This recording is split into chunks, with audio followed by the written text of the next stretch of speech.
जय भीम दोस्तों, exam year में आप सभी का स्वागत है। तो कल के वीडियो हम लोगों ने पढ़ा था हड़प्पा सभ्यता के बारे में।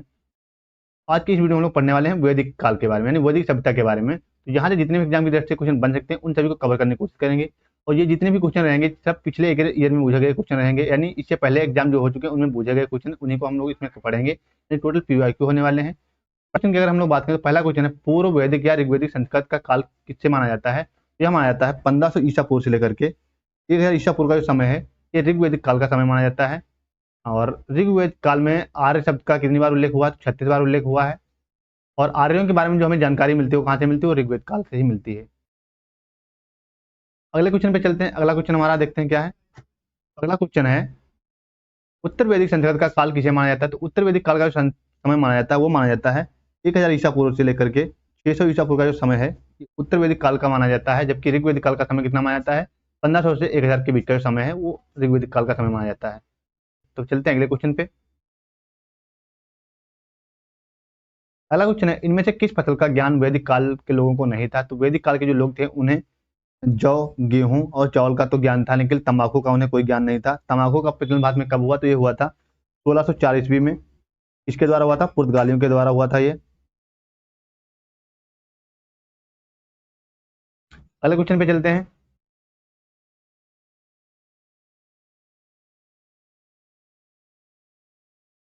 अगला क्वेश्चन, किस देवता के लिए ऋग्वेद में पुरंदर शब्द का प्रयोग किया गया है? तो ऋग्वेद में पुरंदर शब्द का प्रयोग जो किया गया है वो इंद्र के लिए किया गया है।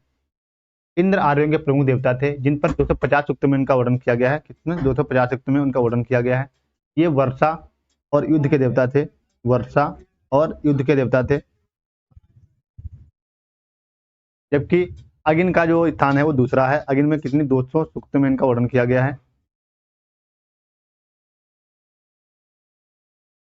अगला क्वेश्चन है, भारतीय संगीत का आदि ग्रंथ किसे कहा जाता है? तो भारतीय संगीत का जो आदि ग्रंथ कहा जाता है वो कहा जाता है सामवेद को कहा जाता है। सामवेद में टोटल कितनी ऋचाएं हैं? तो सामवेद में टोटल 1875 ऋचाएं हैं, जिसमें से मूल ऋचाएं कितनी? 99 सामवेद की मूल ऋचाएं हैं। बाकी जो शेष ऋचाएं हैं वो कहाँ से ली गई हैं? वो ऋग्वेद से ही ली गई हैं।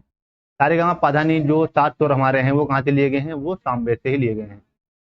और इसे पढ़ने वालों को क्या कहते हैं? इसे पढ़ने वालों को उद्गाता कहते हैं। क्या कहते हैं? उद्गाता कहते हैं।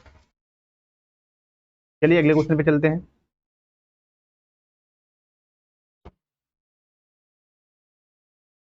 अगला क्वेश्चन है, ऋग्वेद में कुल कितने मंडल हैं? तो ऋग्वेद में जो मंडलों की संख्या है वो 10 है। सुनिए 10 है। और इसमें 1028 सूक्त हैं, यानी सूक्तों को श्लोक कहते हैं। कितने सकते हैं श्लोक? 1028 श्लोक हैं। और रचनाओं की अगर बात करें, रचनाओं को ऋचाएं कहते हैं। तो रचनाओं की संख्या कितनी? 10,580 ऋचाएं हैं। कितनी? 10,580 ऋचाएं हैं। चलते हैं अगले क्वेश्चन पे।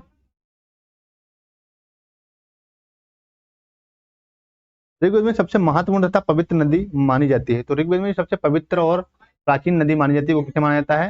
वो माना जाता है सरस्वती को। सरस्वती को और किस नाम से जाना जाता है? सरस्वती को देवित्मा, नदीत्मा और मातृत्मा कहा जाता है। जो ऋग्वेद में सिंधु नदी है इसका बार बार उल्लेख हुआ है, जबकि गंगा का एक बार उल्लेख हुआ है और यमुना का 3 बार उल्लेख हुआ है। यमुना का कितनी बार उल्लेख हुआ है? 3 बार उल्लेख हुआ है। चलिए अगले क्वेश्चन पे चलते हैं। अगला क्वेश्चन है, गोत्र व्यवस्था प्रचलन में कब आई थी? तो गोत्र व्यवस्था जो थी ये प्रचलन में आई थी उत्तर वैदिक काल में आई थी। उत्तर वैदिक काल का समय कब से कब तक रहा है? तो ये 1000 ईसा पूर्व से लेकर के 600 ईसा पूर्व के मध्य का जो समय है ये आता है उत्तर वैदिक काल के अंतर्गत।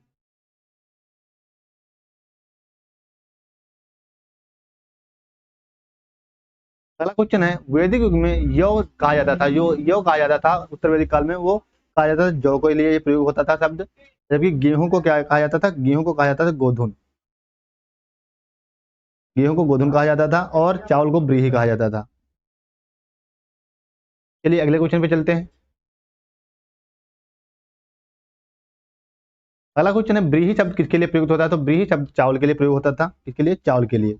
गेहूं के लिए क्या होता था? गेहूं के लिए गोधुन होता था। जौ के लिए यौ शब्द का प्रयोग होता था।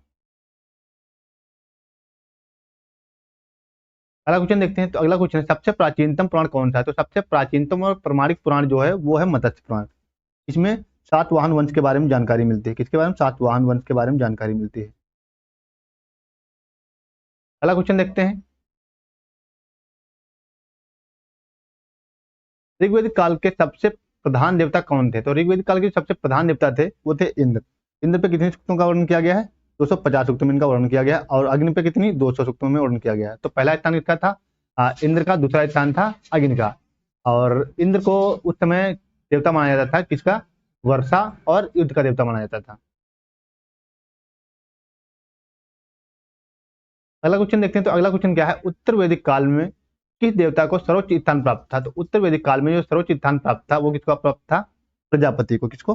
प्रजापति को प्राप्त था। जबकि ऋग्वैदिक काल में किसे प्राप्त था? इंद्र को प्राप्त था।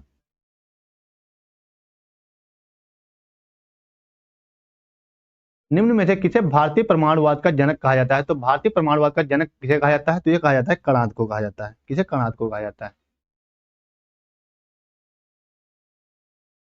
अगला क्वेश्चन देखते हैं। गायत्री मंत्र की रचना किसने की थी? तो गायत्री मंत्र की रचना की थी विश्वामित्र ने। किसने की थी? विश्वामित्र ने। कौन सा ऑप्शन हो जाएगा? ऑप्शन बी सही हो जाएगा। और यह किसमें समर्पित है? तो यह सूर्य को समर्पित है। सूर्य देवता सविता को समर्पित है यह। कौन से मंडल में इसका वर्णन किया गया? तो इसका तीसरे मंडल में वर्णन किया गया। इसमें तीसरे मंडल में। और ऋग्वेद का 7वां मंडल और दूसरा मंडल सबसे बाद का है, यानी दूसरा और 7वां मंडल सबसे बाद में जोड़ा गया था।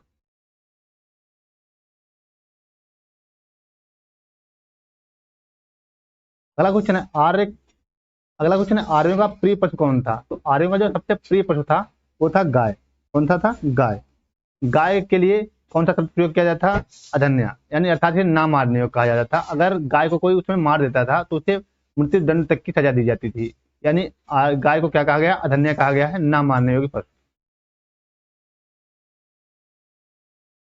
अगला क्वेश्चन है आर्य की सभ्यता कैसी थी? जो आर्यों की सभ्यता थी वो कैसी थी?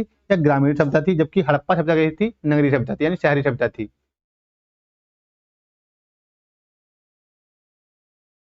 उपनिषदों की संख्या कितनी है? तो उपनिषद जो है इनकी संख्या टोटल कितनी है? इनकी संख्या टोटल है 108।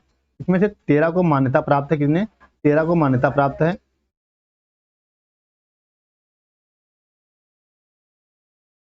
जिसमें से 13 को ही मान्यता प्राप्त है। और जो हमारा राष्ट्रीय आदर्श है सत्यमेव जयते वो कहाँ से लिया गया है? वो लिया गया है मुंडको उपनिषद से लिया गया है। मुंडको उपनिषद से लिया गया है। कहाँ से? मुंडको उपनिषद से लिया गया है राष्ट्रीय आदर्श।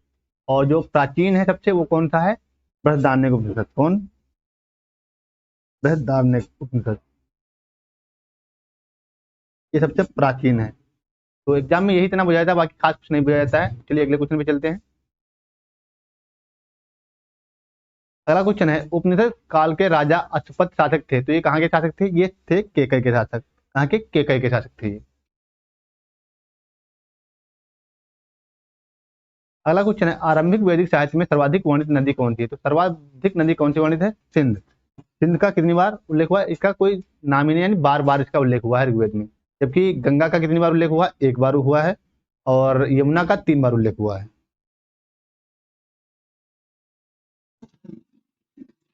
अगला क्वेश्चन है वैदिक नदी अश्विनी की पहचान निम्नलिखित नदियों में से किस एक से की जाती है, यानी किसके साथ में की जाती है? तो जो आधुनिक नाम है, क्या नाम इसका है? अश्विनी का चिनाब नाम है इसका।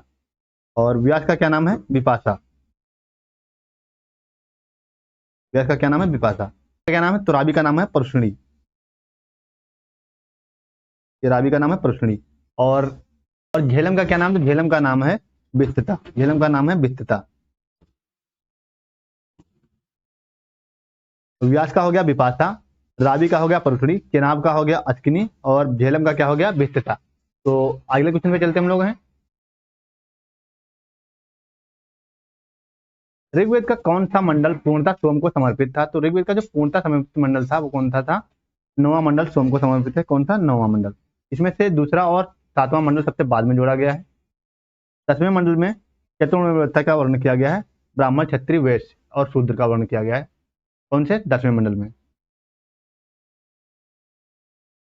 अगला क्वेश्चन है किस वैदिक ग्रंथ में वर्ण शब्द का सर्वप्रथम उल्लेख मिलता है? तो जो वर्ण शब्द का उल्लेख मिलता है वो किसमें मिलता है? ऋग्वेद काल में, यानी ऋग्वेद में मिलता है। अगला क्वेश्चन है आर्य शब्द किसे इंगित करता है? तो आर्य शब्द जो है वो श्रेष्ठ वंश को इंगित करता है। किसे? श्रेष्ठ वंश को। जिसे संस्कृत पढ़ना आता था उसे आर्य कहते थे, और जिसे नहीं पढ़ना आता था उसे अनार्य कहा जाता था।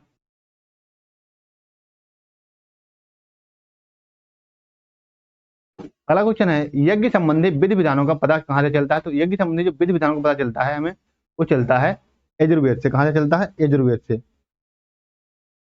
वो कहाँ से चलता है? हमें यजुर्वेद से चलता है।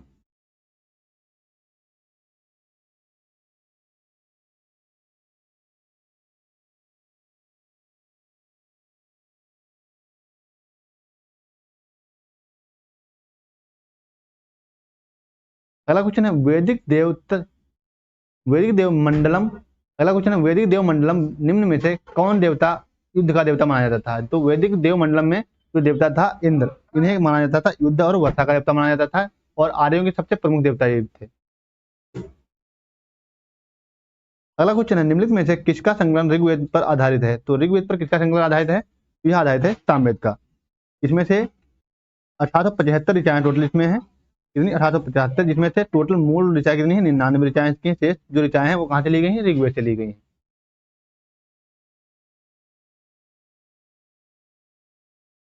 अगला क्वेश्चन है, निम्नलिखित चार वेदों में से किस एक में जादुई माया और वशीकरण का वर्णन किया गया है? तो यह किया गया है अथर्ववेद में। किसमें किया गया? अथर्ववेद में किया गया है। इसमें जादू टोना, तंत्र मंत्र, लोक निवारण आदि का वर्णन किया गया है। तो इस वीडियो में इतना ही। अगर वीडियो अच्छा लगा तो वीडियो को लाइक करें और चैनल को सब्सक्राइब कर लें, ताकि इसी प्रकार की जी के वीडियो आप तक पहुंचते रहें। तो मिलते हैं कल के वीडियो में, तब तक के लिए जय हिंद।